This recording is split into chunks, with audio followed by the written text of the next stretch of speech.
Počúvajte, pápa. Dobrý deň, milí moje priatelia. Dnes pracujem na takýchto hrybíkoch muchotrávok, ktoré ste si dali ako zákazku, tak dúfam, že vás potešia na jar. Do záhradky robím aj hrybíky tmavé, rôzne. Ďakujem, že ma sledujete. Teším sa na vás aj na budúce. Zase s niečím novým, čo vám ukážem. Na čom pracujem. A tak ďalej. Dovidenia na budúce. Ahoj. Tak. To by bolo asi zatiaľ všetko. To je tak krátko. Dovidenia ešte raz. Pozdravujem vás všetkých. Majme sa radi.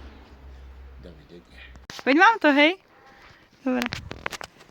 Ahoj! Ideš pozrieť? Koľko vrátších máte?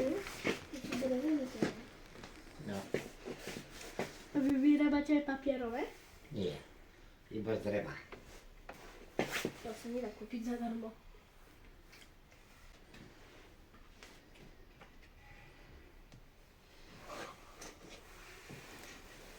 Ako si vyrobili? A máme 5 centov. Asi tu tátel, keď si chcel včera. A toto stojí koľko? Mne sa zase páči tá tatera. 35. 35 €? Mne sa zase páči tá tatera. Ale ja nemám žiadne peniaze zase. Teraz zanosíš šperky. Ja ani doma nenosím šperky. A kto ti hodíš sneh za golier?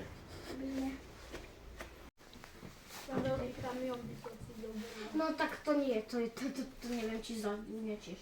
Tu mám taký vysokodvižný vozík. To ako vyrábate?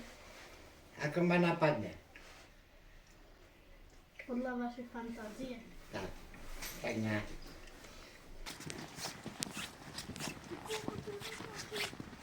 To musí byť ťažké. Sú pekné. No. A to ako začnete vyrábať? No tu na pásovej píle najprv vypílim, potom vybrúsim, potom skladám, lepím. Tu musíte mať dobrú ťažkú prácu. O to tu sa Tu je kúri. taký zárez. No, vystražilo. To je dobré. Sa dá tak, tu sa dá šíp. A to sa vystražilo. Tu neviem, ako ste vyrobili. No jednoducho. Takto, tu sa A to dá sa šíp. zohne? Toto sa zohne. Wow. Drevko, toto sa potiahne a to vystraží. A môžete sa pozdraviť. Zakývajte, pápa.